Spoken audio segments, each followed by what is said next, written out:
Black FM ni yawe ni yanje mu gushaka n'imici 9 atubona tubashima mwege mwese mufata umwanya mugashira agashimwe kunyakira amajwi ya mu gushaka n'imici 9 cyo kwisamize Black FM twamaze kumva no beat na instrument ari misi yose umaze kuyumva ntanazo yisanga atari mu kiganiro The Star System kima jama gica ku munsi wa mbere kufisha umunsi wa gatanu gice gushika cisa 10 kwisamize Black FM nuko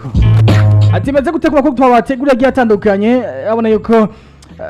twababwiye baza kubahera kwa Bface on the floor ari kumwe na abagenzi biwe ni inyuma y'uhagarara rudasanzwe cyane digendera isa na rubambo abona yuko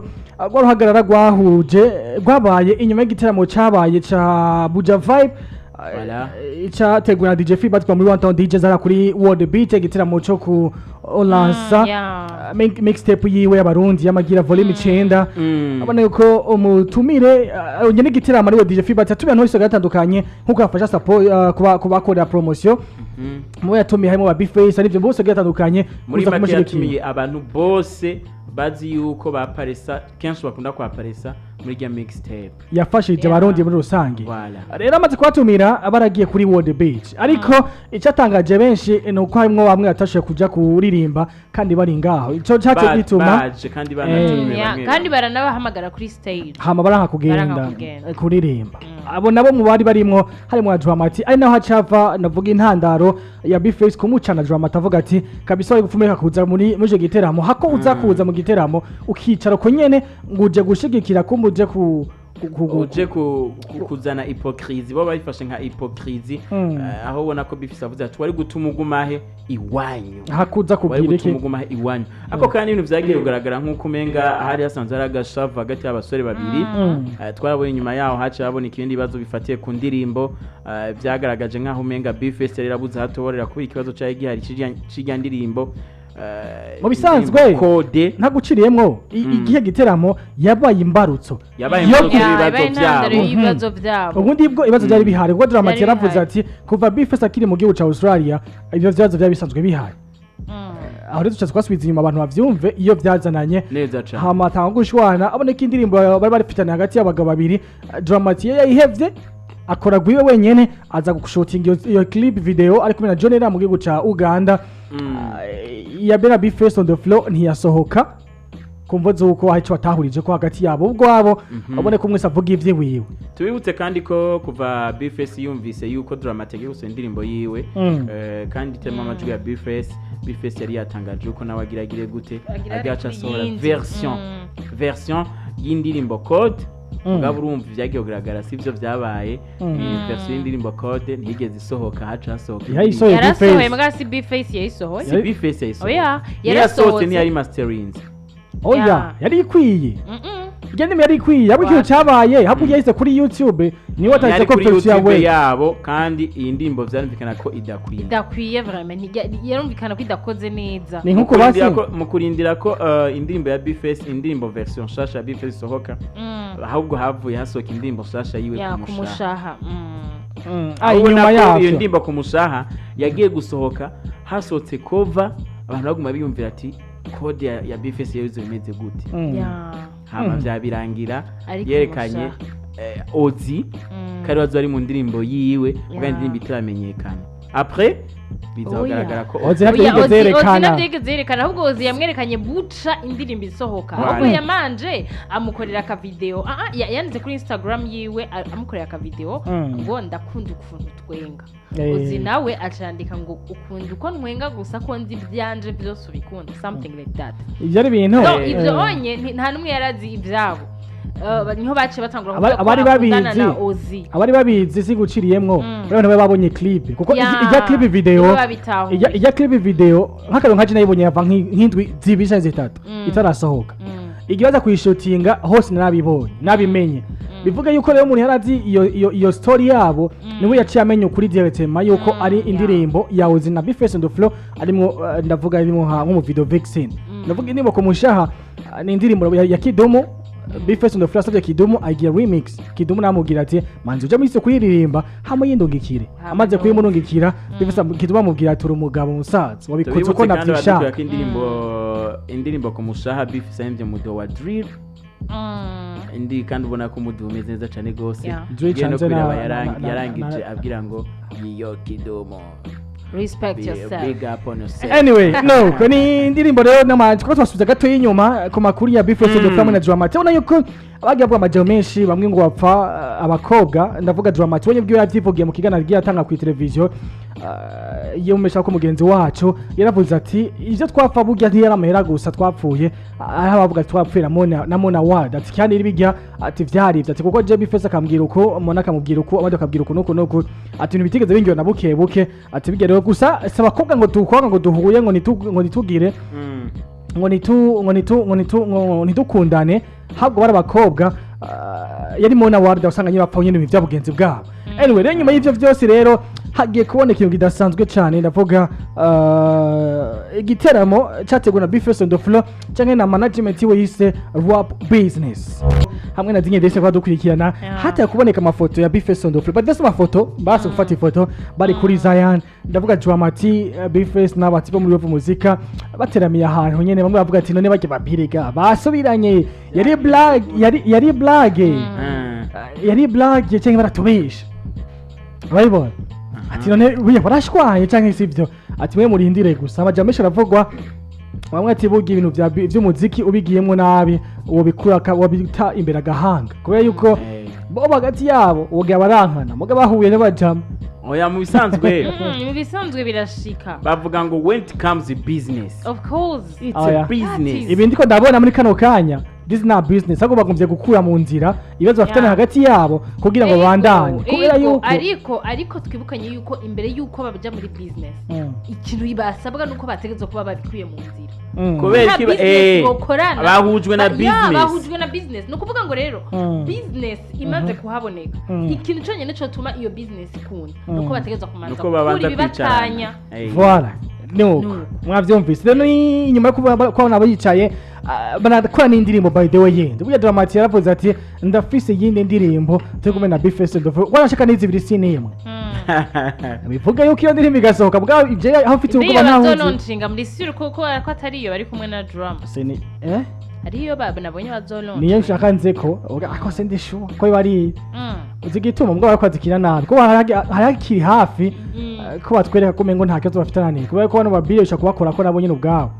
uravye muri kayo kanya ibintu byabo byabashikanye bakaba umunyere bagiye kuvuga ngo vyaheze ngiye ko mengo rivyari vyahuka harenga ama emission ibuka nibaze yuko atana insomene yaraheze ndambonye kwa kuri Bface wanasha Bface no yahereze Bface na Drama mbe bose babiri bakibivuga ko hari ikibazo bafitanye no none gusubirana n'ikibazo hatari kare mengo ntivyari ivyo ntivyari ivyo basi bari njya nk'umwaka cyangwa imyaka ibiri oya ivyo naho bo baturambiye nawe oya mugaba parameter abiri nawe ukamishirize mu nduru yabo no sikore metse enda gusigura ikintu kimwe tugende buke mu muziki ata beef umuziki utera imbere birazwi sinzima umuziki ata beef ntibitera imbere muri kwa mujya ko mu gihugu cya Tanzania mubajije bati wowe urifuza ko ari Kiba na Diamond bahuza canke Harmonize na Diamond bahuza yavuze ati ushaka cembura ubugari bahuje umuziki wo upfuye kiza ko bahuza ubashwa kugira nyene abayeho team B na team A team Kiba team Diamond team Sat B team Big Fizzo team Bface team Dramati wabitahura muya mu bintu biko yatuma twa dusubima gatoyi nabanga hakujya iwacu ariko ni beef za business apana beef ariko abantu bariko batwumviza ntimo turigishana ngo bakira ama beef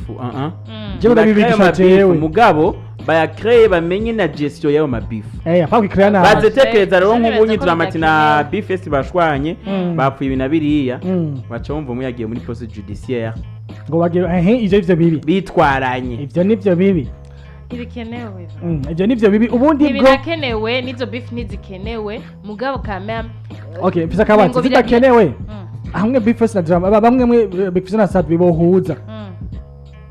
kuwe le problème uretse igituma atangura ni hari Fiza afite abafana biwe Sat bafite abafana biwe abafana basa kuguma mu bantu naco n'ikindi kintu basi okay imwe mu nzira zituma uguma mu bantu singiye avuga mu Rwanda unyihangane gatoyi uremeza basi ko beef ya The Ben na Meddy na Bruce Melody ariko yatuma umuziki mu Rwanda ugiye challenge uremeza basi umuziki wa wa Harmonize wa Alikiba na Diamond yuko watuma iyo beef yabihari ariko yatuma umuziki wabugira challenge ukagenda kure. Just nibaza ko badugira kuri izo beef nibaza ko bon simaka bama beef mugabo ahabaye bakagana na Jesu nziza yayo urabona no muri football erega kandi ikindi kintu urabona no muri football Lionel Messi na Ronaldo Cristiano Ronaldo yabakunda bumvikana bujyanye hovuye umwe wenyine gusa atera imbere niyo tera imbere aya noneho imwe mu mpamvu abantu babakenera baca bahita mu cankuriya nukuba bashaka kumviza umuntu ari la page ariko aravuga reka ndakubwira ikintu kimwe erega toujours umufana niwe hasigara toujours umufana kubera ko ugiye no kubiraba 100% izo beef ntiziba zihari kuri Facebook social media niho haba hari izo mbe waruzi yuko di mugabo bahuye barasangira waruzi yuko umufana niwe yirirwa aratera induru kimwe twavuga tutini waruzi kama beef menshi y'ama personnalité tuzi public canke privé waruzi yuko ava ku bafana babo iwabo bameze neza cyo gituma rero ntibikenewe rero ko aribo bazikreya nibareka abo bafana abaribo bavuga ati who is the best Shading uribagiye kandi ko n'aba bastar bacu uribagiye ko n'aba bastar bacu kandi bishika bakaba ro batuma guke abo bantu babo ati genda mu crée beef ifatira na mwatake runaka oya ivyo nabo page uzi kuri Facebook bwinshi bwitiriza rya runaka ndabizi mugabo en fait j'évite que en fait qui utatahuye dinye qui utatahuye ni business akwiza kugaruka mu nyuma yavyo twese kuvuga ngo shwana ibiki n'ibiki ni business akugaruka nyuma yavyo so rero ikintu kihari rero ni tuba tubabigisha ngo bagire beef ariko bakore beef ya business dukore like how come show business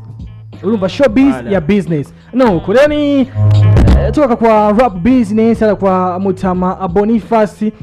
haje gikiyo twagota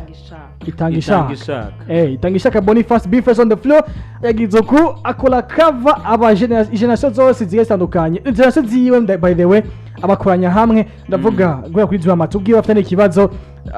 we love muzika Melanie Boy na DJ Fernando uravyumva ko ubunye tuvuga amazina yabo kwa yuko bashaka no gupromotinga amazina yabo Monna Wada umwe nyine bagena ikibazo hagati y'abatatu nyene bwa bivugiye bapfuye bashwaniye ndiko ndabona amana bakora akuna matara ariko roje ndakubwire nabivuze umunsi biruka hariho umwene gihugu gato y'urubambo meza kubweno list y'abantu bari muri no shohama ucubana nta kibazo nyihanganire acomwe na Monna Wada hamwe kandi na Kirikou hamwe na Double J ibaze bano bantu bagiye gurira ku mutwenzi Hewe hariho umuntu yanditse ngo iyi show yibera muri stade. Ego. Ati show yibera muri stade.